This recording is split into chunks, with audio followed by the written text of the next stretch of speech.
Welcome back. విజయవాడలో గాదే సాయి కృష్ణ అదృశ్యం case ఇప్పుడు రాష్ట్ర వ్యాప్తంగా సంచలనంగా మారింది. ఈ కేసులో కృష్ణలంక సిఐ నాగరాజుపై చర్యలు తీసుకోవాలని ముఖ్యమంత్రి నారా చంద్రబాబు నాయుడు ఆదేశించిన వెంటనే సస్పెన్షన్ వేటు పడింది. సాయి కృష్ణ తల్లి విజయలక్ష్మి ఫిర్యాదుతో దర్యాప్తు వేగవంతమైంది. ఈ కేసులో ముఖ్యమంత్రి స్వయంగా జోక్యం చేసుకోవడం, ఉన్నతాధికారులతో సమీక్ష నిర్వహించడం పరిస్థితి తీవ్రతను తెలియజేస్తోంది. అసలు ఏం జరిగింది? సాయి కృష్ణ ఎక్కడా? అతని అదృశ్యం వెనుక ఎవరున్నారు? దీనిపై ప్రభుత్వం ఎలా స్పందిస్తోంది? ఇప్పుడు రాష్ట్రంలో చర్చగా మారింది.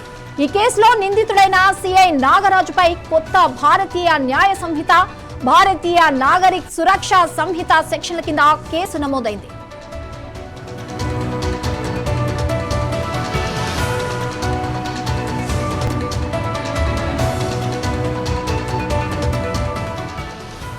సాయి కృష్ణ తల్లి విజయలక్ష్మి ఇచ్చిన ఫిర్యాదుతో పోలీసులు విచారణను వేగవంతం చేశారు. విజయలక్ష్మి, ఆమె మేనమామ నుండి పోలీసులు కీలక వివరాలను సేకరించినట్లు తెలుస్తోంది. నిజానికి సాయి కృష్ణ అదృశ్యం వెనుక సిఐ నాగరాజు హస్తం ఉందని మొదటి నుండి ఆరోపణలున్నాయి. గతంలోనే నాగరాజును విఆర్ కు బదిలీ చేశారు. కానీ ముఖ్యమంత్రి చంద్రబాబు నాయుడు ఆదేశాల మేరకు డీజీపీతో సమీక్ష అనంతరం నాగరాజును సస్పెండ్ చేశారు. ఇది ఒక పెద్ద పరిణామం. ముఖ్యమంత్రి కార్యాలయం నుండి వచ్చిన ఆదేశాలతో కదలిక కనిపించింది. సిఐ నాగరాజుపై భారతీయ న్యాయ సంహితలోని 127/4, 127/6, 103/1 సెక్షన్ల కింద హత్యాయత్నం కేసు నమోదు చేశారు. అలాగే భారతీయ నాగరిక్ సురక్ష సంహితలోని 238వ సెక్షన్ కూడా నమోదు చేశారు. ఈ సెక్షన్లు అక్రమ నిర్బంధనం, అధికార దుర్వినియోగానికి సంబంధించినవని తెలియజేశారు.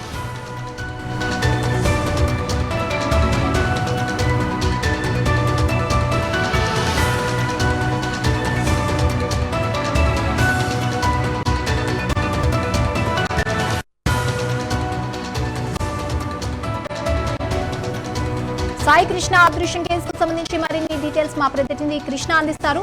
కృష్ణ, ఈ కేసులో పోలీసు విచారణ ప్రారంభించారు కదా, అసలు ఏం జరుగుతోంది? విజయవాడలో సెన్సేషనల్ సృష్టించినటువంటి ఏదైతే కృష్ణలంక పోలీస్ స్టేషన్ ఉదంతం ఏదైతే ఉందో అది రోజు రోజుకి కొన్ని కొత్త మలుపులు తిరుగుతున్నట్లయితే మనకు స్పష్టంగా తెలుస్తుంది.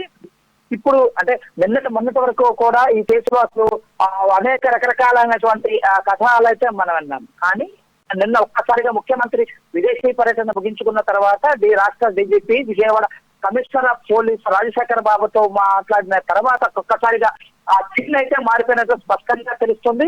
అప్పటి వరకు పోలీసులు మాజీ సిఐ నాగరాజుని కేవలం బీఆర్ కి పంపిస్తూ ఒక చర్యగా అయితే తీసుకున్నట్లుగా మనం చూస్తున్నాం. కానీ ఇవన్నిటిని కాదంటూ ముఖ్యమంత్రి చంద్రబాబు నాయుడు అయితే ఈ కేసు పట్ల చాలా సీరియస్ గా ఉన్నట్లు, దీనిపైన నిష్పక్షపాతంగా లోతైన దర్యాప్తు జరపాలి, ఇమ్మీడియట్ గా ఆ నాగరాజును సస్పెండ్ చేయాలని చెప్పేసి కూడా ఆదేశాలు ఇవ్వటం నేపథ్యంలో అతన్ని మాజీ సర్కిల్ ఇన్స్పెక్టర్ నాగరాజు పైన అయితే విజయవాడ పోలీసులు అధికారికంగా సస్పెన్షన్ ఆర్డర్ అయితే ఇచ్చినట్లు చూస్తున్నాం. కేవలం సస్పెన్షన్ ఆర్డర్ కాదు, ఏదైతే మృతుడు తల్లి విజయలక్ష్మి ఇచ్చినటువంటి స్టేట్మెంట్ ఆధారంగా నిన్న విజయవాడ సిపి రాజశేఖర్ బాబు అయితే స్వయంగా తన కంప్లైంట్ ను కూడా తీసుకున్నట్లుగా మనం చూస్తున్నాం. ఈ నేపథ్యంలో నాగరాజుపై పలు సెక్షన్ల కింద కేసులు అయితే నమోదు చేయటం అయితే చూస్తున్నాం. Crime number 107/2026 under section 127 subsection 4, 121 subsection 6, 103 subsection 1 BNS 238 సెక్షన్ల కింద కేసులు అయితే నమోదు చేయటం అయితే చూస్తున్నాం. ఈ సెక్షన్లన్నీ కూడా సాధారణమైన సెక్షన్లు అయితే కాదు. ఏదైతే ఒక వ్యక్తిని కాన్స్పరసీగా అంటే అతను తీసుకొచ్చి ఆ యొక్క తీసుకొచ్చిన ముద్ద యొక్క వివరాలను గోప్యంగా ఉంచడంతో పాటు అక్కడ ఉన్నటువంటి సాక్ష్యాలని చెరిపేస్తారని ఒక నెపంతో కూడుకున్నటువంటి సెక్షన్లతో పాటు ఏదైతే సిఆర్పిసిలో ఉన్నటువంటి ఐపీసీలో ఉన్నటువంటి 302 ఏదైతే ఉంది ఇప్పుడు ప్రస్తుతం బిఎన్ఎస్ గా ఉన్నది 103 ఆ యొక్క సెక్షన్ కింద అంటే దాదాపుగా లైఫ్ ఇంప్రెస్మెంట్ లేకపోతే ఉరిశిక్ష పడచ్చు, లైఫ్ ఇంప్రెస్మెంట్ పడచ్చు, లేకపోతే అంటే అతి ఖచ్చితమైనటువంటి సెక్షన్లు కూడా మాజీ ఇన్స్పెక్టర్ నాగరాజుపై పోలీసులు నమోదు చేయటం అయితే చూస్తా ఉన్నాం.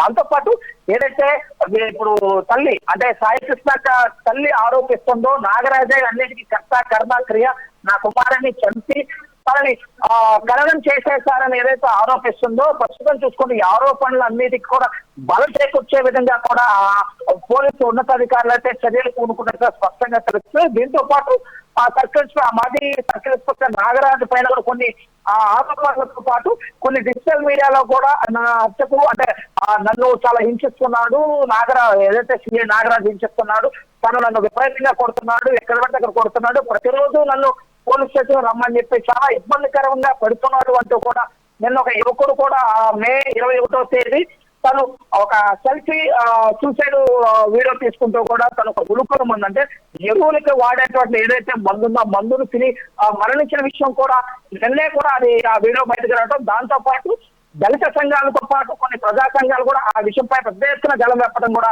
ఈ రెండు విషయాలు రాష్ట్ర ముఖ్యమంత్రి చంద్రబాబు నాయుడు నోటీస్కి వెళ్ళటం, డీజీపీతో పాటు సిపి రాజశేఖర్ బాబు కూడా ముఖ్యమంత్రి గారికి ఈ విధంగా వస్తుంది, సర్కిల్ ఇన్స్పెక్టర్ పై పలు ఆరోపణలు వస్తున్నాయి అని చర్యలకు పూనుకున్నట్లు స్పష్టంగా తెలుస్తుంది Sangeetha. Right, thank you Krishna.